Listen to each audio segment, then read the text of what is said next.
All right, let's go ahead and get started. So thank you for joining us today. This is the Westside Planning Team's first webinar, and we're excited to be here.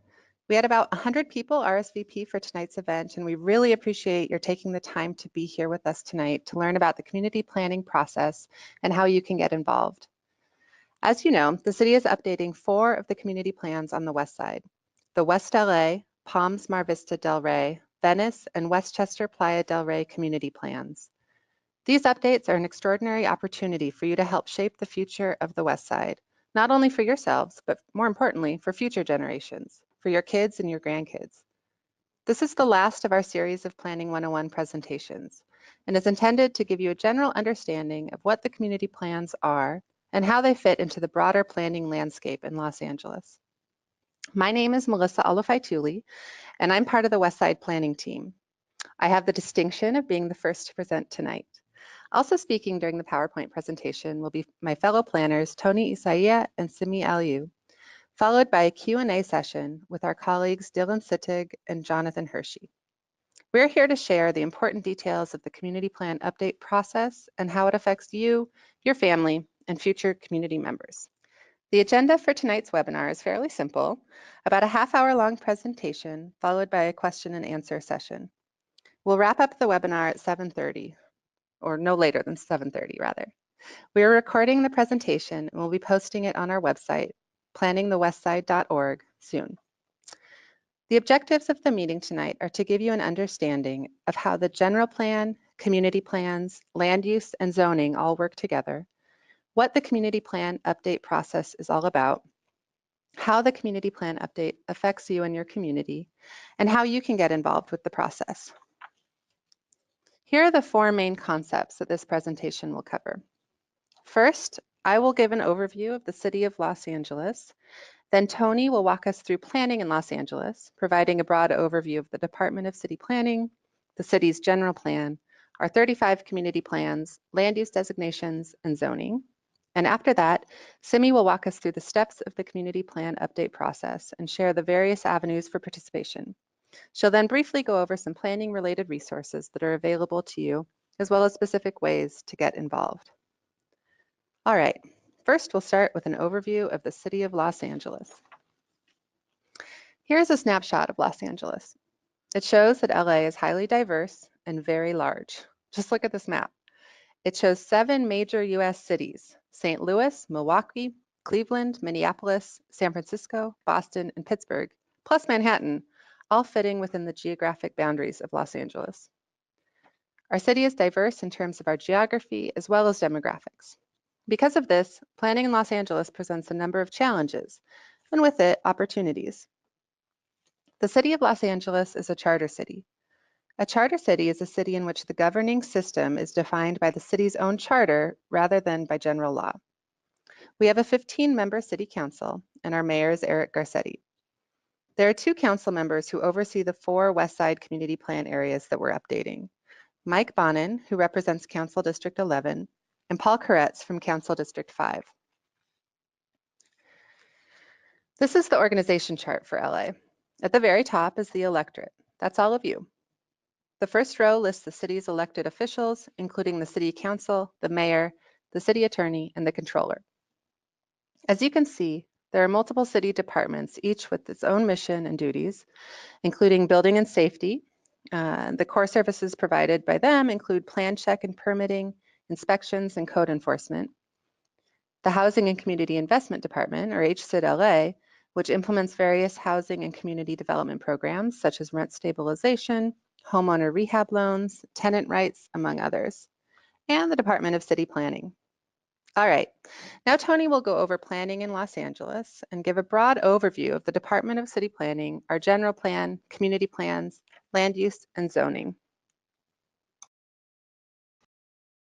Good evening. The City of Los Angeles is a charter city. Section 550 states that the department shall have and exercise all the powers and duties provided for it in the charter or by ordinance. The department's mission statement is to create and implement plans, policies, and programs that realize the vision of LA as a collection of healthy and sustainable neighborhoods, each with a distinct sense of place, based on a foundation of mobility, economic vitality, and improved quality of life for all residents. The department is charged with the responsibility of preparing, maintaining, and implementing the city's general plan, which regulates development of the city. There are three major planning divisions, including policy planning, project planning, and operations. The Director of Planning, Vince Bertoni, was appointed by the mayor and is the head of the planning department. Currently, we have approximately 380 staff members. Other planning-related duties and functions include various commissions. Commissioners are LA residents who are nominated by the mayor and appointed by the city council to their post. This consists of the City Planning Commission, the Area Planning Commissions, and the Cultural Heritage Commission. The City Planning Commission makes decisions on individual planning matters and makes recommendations regarding such broad rules as the general plan. There are 9 members. There are 7 geographical area planning commissions, APCs, which have the responsibility to hear appeals on local land use matters. Each commission has 5 members, all of who must live within the region served by the APC. This area is represented by the West Los Angeles APC. The Cultural Heritage Commission is comprised of 5 members whose main task is to identify historical or cultural sites and prevent them from being demolished. In addition to these commissions, there are other citizens boards such as the Historic Preservation Overlay Boards and the Design Review Boards. In summary, some planning decisions are made by people like you, individuals who represent their own communities, as opposed to just government officials and bureaucrats. Why does planning exist? Well, we hear comments from both sides of the spectrum when it comes to regulating land use. On the one hand, people say, I can't believe that the city thinks it can tell us what to do with our private property. This is absurd. Then on the other hand, people ask, why isn't the city stopping this development in our community? So why do cities have the authority to regulate how private property can be used? In the United States, cities were given the authority to regulate land use dating back to the 1926 Euclid versus Ambler court case, where the Supreme Court found that the village of Euclid had the legal authority to regulate land use through zoning in the interest of maintaining the character of a neighborhood and regulating where certain land uses should occur. This provided a long-standing basis for cities to regulate land use by guiding what types of development, buildings, and uses are allowed within the city and where they are located. In the City of Los Angeles, planning department staff is charged with ensuring that proposed projects are compatible with zoning regulations. The purpose of planning. There are numerous goals that we attempt to achieve through regulating land use around the city. To balance neighborhood priorities and enhance and preserve our built environment through long-range planning, to shape and improve communities, to plan for and accommodate change and growth and the future development of our city and its neighborhoods. Departments must plan for the growth and development of a vibrant city. Community involvement is key to ensuring the success of any plan. Again, your involvement and that of other stakeholders in the community are key components of the planning process. For example, let's talk about neighborhood priorities. There are many priorities that have to be taken into consideration throughout the planning process. By no means is this a comprehensive list. However, we've consistently heard from community members around the city that these are items that neighborhoods care deeply about. During the community plan update process for your community, you and your neighbors may discover additional priorities that planning staff should consider in the update process. Every city in the state of California is required to maintain a general plan that is intended to guide changes in the built and natural environment. General plans are meant to last for a roughly 20-year horizon and are required to address the topic areas listed on the slide. For its part, the City of LA has updated its housing element in 2014, adopted a new health and wellness element in 15, and adopted an updated circulation element, Mobility Plan 2035, in 16. This work was undertaken by the citywide division within the Department of City Planning in collaboration with stakeholders and elected officials. The city has recently begun a process to update the remainder of the city's general plan. Dubbed Our LA, this process will unfold over several years. Additional information is available on our department website. Today's presentation will focus on the community plan update process. The aforementioned general plan is required to provide a land use element that addresses what can be built and where. The city of Los Angeles is exceptionally large, both in terms of geography and population, so its land use element is divided into 35 community plan areas. These are administrative boundaries that have existed since the 60s.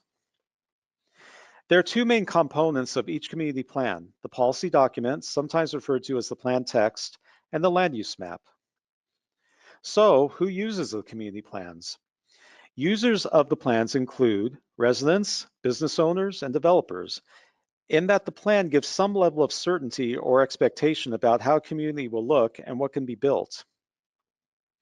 The plans are also used by city employees and departments to make decisions affecting our neighborhoods, including city planners, our colleagues, city planning commissions, city council, and the mayor, who are all guided by the plans when deciding whether to approve new development. In fact, the community plans guide all city departments, not just the planning department.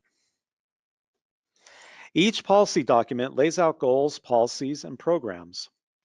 Goals are aspirational in nature and are written as an end state or desired outcome. Plan goals describe how we want our community to look and reflect the issues and opportunities that were identified by the community during the plan update process. For example, a goal from the current Venice community plan is a safe, secure, and high quality residential development for all community residents. Policies guide how to achieve these goals and provide important guidance on proposed projects that aren't allowed by right, since planners need to show that the proposed changes are consistent with the community plan. For example, the Venice plan has a policy to designate specific lands to provide for adequate multifamily residential development. Programs are ways to help implement goals and policies of the plan. Some programs that are included in the plan text outline next steps and future department work programs if and when funding becomes available. But one of the things that's unique about the community plans is that the primary program to implement the plans is through zoning. Now let's dig into land use and zoning. This will get pretty technical, but please bear with me. This is very important because land use and zoning dictate specific regulations about what can actually be built in our neighborhoods. The land use map generally identifies where broad categories of land uses will be located in the community, such as residential, commercial, industrial, and open space. While the policy document was more aspirational in nature, everything on the land use map is binding. Each property is given a land use designation, and each designation has corresponding zones. What do we mean by corresponding zones? Each land use designation on the map allows for a certain range of zones, sometimes just one, sometimes quite a few. We say that these zones correspond to the land use designation. Although multiple zones may be allowed within each land use designation, only one zone is applied to each property at a time. All right, now we'll transition to zoning. Keep in mind that the broader community plan goals and policies, the land use designations, and the zoning for each particular property are all related because zoning is the tool used to implement the goals and policies of the plans. Zoning determines what you can build and do on any given parcel of land. It includes use regulations that say what people can use a property for, such as single-family homes, apartments, retail, or auto repair, as well as development standards or rules about what the building will look like, including required setbacks, maximum height, maximum FAR, which stands for floor area ratio and generally tells you how large a building's floor area can be in relation to the lot area. This is usually expressed as a ratio. Today, zoning is housed in a voluminous, complicated code that's grown over the years from a small pamphlet shown in the photograph above to an enormous binder that's almost bursting at the seams, where it's not always clear what the rules are or where to find them. Recode LA is the city's comprehensive overhaul of our current zoning code into a web-based and more functional, user-friendly document where all regulations will be located in one place. Recode LA also entails the creation and implementation of new zoning code nomenclature that combines form, character, and traditional zoning concepts. The way that the new zoning terminology will be applied to each parcel throughout the city is through the community plan update process. Zoning is meant to be one of the primary ways that community plan goals and policies are implemented. With the current zoning code, it hasn't always been successful. We spend all this time and city resources updating our community plans and get such good feedback about people's vision for their communities. But because the zoning code is such a blunt instrument, we're unable to really use zoning to implement that vision. Take, for example, the C2 commercial zone. The community plan may identify a street where we'd like to see walkable, charming storefront retail. Throughout the city, that type of area is usually zoned C2. The problem is, not only could you build a cute retail storefront in the C2 zone, you can also build a convenience store in a strip mall, a big box store with a sea of surface parking, or any number of other commercial buildings. Through the community plan update process, we will be able to choose from a greater range of commercial zones that better define what can be built by regulating the form of new buildings, thus ensuring that new development will be more tailored to the community context and sensitive to neighborhood character. But in the meantime, we have to fill you in on how the old code works because that's what's in effect today.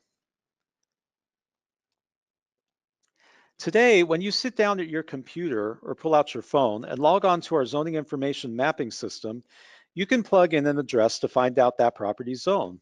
It will include a series of numbers and letters, which we call the zoning string, and may look something like this. Each piece of the zoning string dictates specific use and development regulations for that particular property. All zoning strings include, at a minimum, the zone and height district shown here in pink and blue. The zone, pink, specifies allowed uses on that particular parcel, such as commercial, residential, etc. This example shows a C2 commercial zone. The height district in blue specifies development standards for the physical development itself, the maximum building height, maximum FAR, the number of residential units that may be built, and any required setbacks. In addition, the zoning string may include Q conditions or qualified conditions, which are special restrictions applied to zoning. In this example, the Q condition is white. The zoning string may also include a supplemental use district shown here in yellow, indicating that the property is in a special district and that special rules apply. In the example, the property is in a community design overlay, which outlines specific design standards for projects. Extra appendages like Qs and CDOs have been created over the years to refine and regulate development beyond what the current zoning scheme alone could accomplish. All right, next, Sami is going to walk through the update process for the community plans. As previously mentioned, the land use element is one of 7 required elements of the general plan. Due to the large size of the City of Los Angeles, the land use element for our city is divided and represented as 35 separate community plan areas. This colorful map depicts the city's 35 community plan areas. Many of the community plans were last adopted in the 1990s. In 2006, there was an effort to update 10 community plans in various parts of the city. Unfortunately, funding for the program was significantly impacted by the 2008 recession. Some of those plans have been adopted in recent years, while others are currently making their way through the city's adoption process. The current community plan update program is driven by the City Council and Mayor Eric Garcetti. The City Council and Mayor Eric Garcetti tripled our employee resources in order to accelerate the update of the community plans within a shorter timeline. The Department of City Planning will batch groups of community plans and update them simultaneously. In the end, all of the 35 community plans should be updated by approximately 2024. Here is a snapshot of the Department of City Planning's update program. The community plans on the left in color have been adopted or are in the process of being adopted. The plans in black and white are either in the process of being updated or are in the queue to be updated by the year 2024. The 4 West Side community plans are batched with the Harbor, Southeast Valley, and Southwest Valley community plans. The plan update is comprised of 4 major components. The updated policy document or plan text, which establishes goals, policies, and programs for a community. The updated land use map, which generally illustrates the distribution of land uses located within a community plan, such as residential, commercial, industrial, and open space.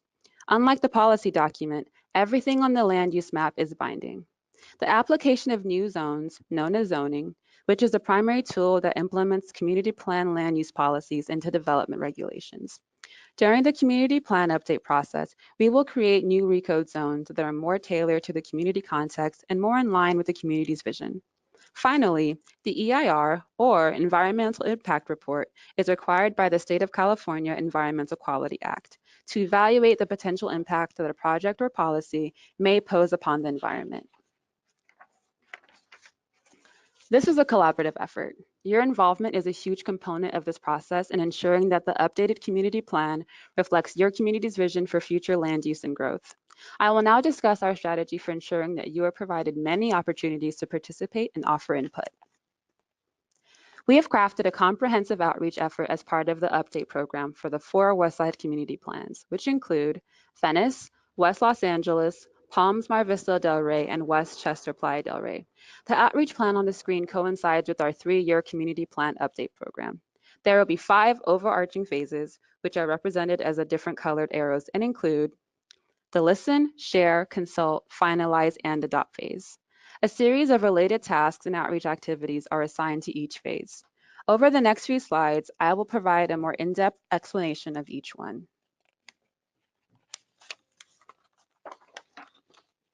We are currently in the listen phase, which takes place in year 1. The goal of this phase is to inform us about issues and opportunities existing in your community. During this phase, the Westside Plan team has been involved in carrying out background research, data collection, and identifying issues and opportunities. Outreach activities started with a series of neighborhood council presentations, where the Westside Plan team met with the 9 neighborhood councils located within the 4 community plan areas. In order to provide information regarding the community plan update process, we recently wrapped up our neighborhood council presentations. We are now coming to the end of our Community Plan 101 seminar series. Also planned are 4 kickoff events, one taking place in each community plan area.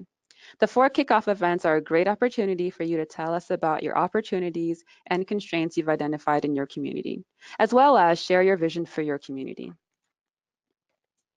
Additional outreach activities include pop-ups at community events, survey distribution, youth activities, targeted community meetings, office hours, and walking tours.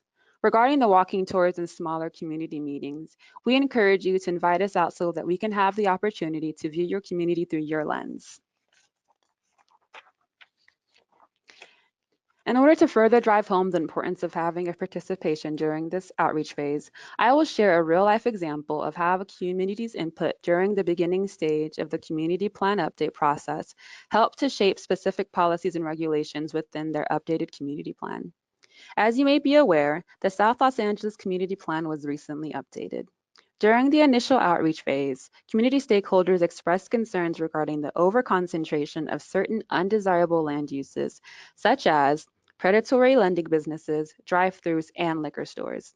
The community plan update team for that plan area took these comments into account and determined how to address these concerns through the updated community plan. In this instance, the community's feedback was used to develop policies, which ultimately led to the creation of regulations that limit or prohibit those undesirable uses for specific neighborhoods within that community plan area. This slide depicts a public meeting that took place in South Los Angeles community during the listening phase. It shows the new policy that was developed based upon feedback received during this initial outreach phase, as well as the new zoning regulation. Although the issues that exist within the Westside Community Plan areas may be distinct from the issues experienced in the South Los Angeles, the collaborative process involved in preparing a plan that conveys a community's vision is the same. After we complete the listen phase, we will take a few months and compile the information that we have received from you and begin drafting a policy document. During the second phase of our outreach effort, the share phase, which will take place in year 1 and 2, the team will come back and present you with the draft policy document. We unofficially refer to this phase as the "Did we get it right" phase. We will share with you the draft policy document and take this time to confirm whether the draft plan accurately captures your vision for your community. We will then make any necessary modifications to the document, as well as identify change and preservation areas through a series of community workshops and meetings. After we've wrapped up the share phase, we will move into the consult phase in year 2. During this phase, we will further refine the community plan policy document and begin developing our new Recode LA zone packages. In this phase, you will become our zoning consultants and tell us about what type of zoning is appropriate in capturing your vision for your community through a series of meetings and workshops focused on zoning. We will compile the information that we receive and carry out the technical work required to ensure that the document effectively conveys your vision. We will also hold a public scoping meeting and begin drafting the Environmental Impact Report, or EIR, which analyzes potential environmental impacts resulting from the community plan update. This brings us to the finalize phase, which will occur during the early months of year 3. This is where we will unveil a draft of the entire community plan, which will include the draft policy document, preliminary land uses, and zones. We will hold a required open house during this phase to receive feedback regarding the draft plan. We will also publish the draft EIR for comment and prepare responses to any comments that we receive. Finally, we will enter into the adopt phase during the latter part of year 3. During this phase, we will shepherd the proposed plan through the adoption process. The adoption process will entail a series of meetings where we will seek approval from different committees, commissions, and the City Council. Once the community plan is successfully adopted, the team will focus on the many post-adoption tasks to ensure that the plan is implemented as seamlessly as possible. After the plan is adopted and is implemented, we will have an updated policy document, land use map, and new zoning, which will serve as a blueprint to guide new development in your neighborhood. Lastly, I will briefly describe some resources that are available to you that you may reference for more information regarding the topics we discussed this evening. Here is a list of resources available to you. ZEMAS, which stands for Zoning Information and Map Access System. This is our web-based mapping tool of all properties within the City of Los Angeles. On this application, you can find out basic information about a parcel, the Department of City Planning website, and the frequently called numbers list. You may also reach out to Council Member Paul Koretz or Council Member Mike Bonin, as they both oversee portions of the West Side Community Plan areas. There are many ways to get involved in the update process for your community plan. Here are just a few suggestions to help you get started. Attend upcoming kickoff events and encourage your neighbors to attend. The more, the merrier. We will soon upload a community feedback survey to the Westside Community Plan website at planningthewestside.org. Please log on and fill one out so that we can gain an understanding of the constraints and opportunities within your community. We will also have hard copies of the survey available at our upcoming kickoff events. Be sure to check out the planningthewestside.org website. The website contains detailed information about the plan update process, upcoming meetings, and workshops, in addition to materials from previous events. We are more than happy to be your guests at community meetings so that we may introduce ourselves, discuss the community plan update process, listen to concerns, and answer any questions. Another way to get involved is by joining your neighborhood council's land use committee. During our presentation to the various neighborhood councils, we learned that many of them plan to create an ad hoc community planning group to specifically focus on the update process. You may also consider forming your very own working group with fellow community stakeholders. That concludes our presentation. Thank you for your time and attention.